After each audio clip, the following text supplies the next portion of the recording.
আসলে আমরা কি অনেকে বলি যে ভাই আমাদের রিচ এবং ফলোয়ার কেন বাড়ে না। আসলে ভাই কিভাবে বাড়বে? আমরা তো সেই নিয়মটা মেনে চলি না।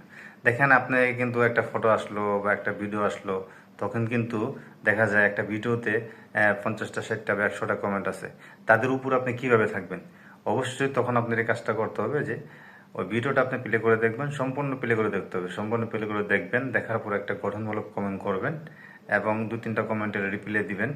হ্যাঁ, তাহলে কিন্তু আপনার দেখা যায় পরবর্তীতে যারা কমেন্ট করতে আসবে তারা কিন্তু অতি ফার্স্ট কিন্তু আপনি কিন্তু নজরে আসবে। তখন আপনি যখন নজরে আসবেন তারা কিন্তু আপনাকে লাইভ রেখে দিয়ে গেলো, আপনার একটা রিচ বেড়ে গেলো, আপনার ভালো লাগে, আপনার একটা ফলো দিয়ে দিলো। এখানে কিন্তু আপনার দৌড়াই কিন্তু আপনার ফলোয়ার এবং রিচ কিন্তু বেড়ে গেলো। আর ফটোর ক্ষেত্রে কিন্তু কি, ফটোর কিন্তু ভিউ হয়, এটা কিন্তু এটাও দেখে নিতে হবে। দেখে নেওয়ার পরে কিন্তু আপনার দেখা যায় এখানে গঠনমূলক একটা কমেন্ট করবেন।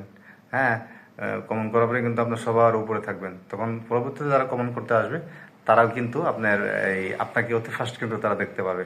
তখন দেখা যায় আপনার একটা লাভ রেক্স দিয়ে দিল, তখন আপনার একটা রিচ বেড়ে গেলো, দেখা যায় আপনার একটা ফলো দিয়ে দিল, আপনার ফলোয়ার কিন্তু বেড়ে গেলো।